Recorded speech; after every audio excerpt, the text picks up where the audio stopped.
ಸಿದ್ದರಾಮಯ್ಯನವರ ನೇತೃತ್ವದ ಕಾಂಗ್ರೆಸ್ ಸರ್ಕಾರ ಅಧಿಕಾರಕ್ಕೆ ಬಂದ ನಂತರ ಸ್ವಾಭಿಮಾನಿ ಸಮಾವೇಶ, ಹಿಂದುಳಿದವರ ಸಮಾವೇಶ, ಅಹಿಂದ ಸಮಾವೇಶ ಮಾಡ್ತಾ ಇರ್ತಾರೆ. ಆದರೆ ಹಿಂದುಳಿದ ವರ್ಗಗಳ ಕಲ್ಯಾಣಕ್ಕಾಗಿ ಅವರು ಒಂದು ಬಿಡುಗಾಸನ್ನು ಕೊಟ್ಟಿಲ್ಲ.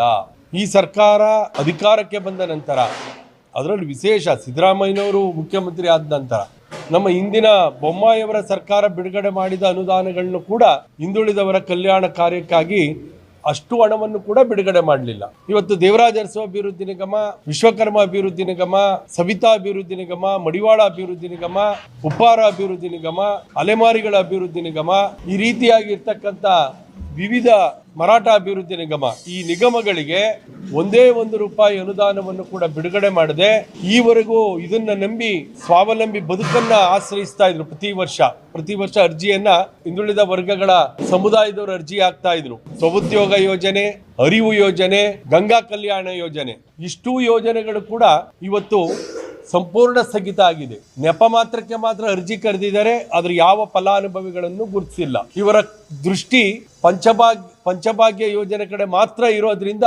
ಹಿಂದುಳಿದವರ ಕಲ್ಯಾಣಕ್ಕಾಗಿ ನಿಗದಿಯಾಗಿದ್ದ ಅನುದಾನ ಕೂಡ ಇವತ್ತು ಪಂಚಭಾಗ್ಯ ಯೋಜನೆಗಳಿಗೆ ಹೋಗಿರೋದ್ರಿಂದ ಕಸುಬು ಆಧಾರಿತ ಸಮುದಾಯಗಳು, ಕಾಯಕ ಸಮುದಾಯಗಳು ಇವತ್ತು ಈ ನಿಗಮಗಳ ಮೂಲಕ ಪಡೀತಾ ಇರ್ತಕ್ಕಂಥ ಆರ್ಥಿಕ ನೆರವಿನಿಂದ ವಂಚಿತ ಆಗಿದೆ ಅಂತಕ್ಕಂಥದ್ದನ್ನ ತಮಗೆ ಗಮನ ಸೆಳೀತಾ ಇದ್ದೀನಿ. ಅರಿವು ಯೋಜನೆ ಮೂಲಕ ಈ ಸಮುದಾಯಗಳ ವಿದ್ಯಾರ್ಥಿಗಳಿಗೆ ಸಿಗಬೇಕಾದಂತ ವಿದ್ಯಾರ್ಥಿ ಆರ್ಥಿಕ ನೆರವು ಕೂಡ ನಿಂತೋಗಿದೆ.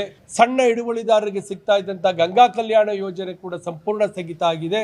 ಅಹಿಂದ ಹೇಳಿದಂಥವರು ಹಿಂದುಳಿದ ವರ್ಗನಿಗೆ ವಂಚನೆ ಮಾಡಿ ಇವತ್ತು ಆಡಳಿತ ಮಾಡ್ತಾ ಇದ್ದಾರೆ.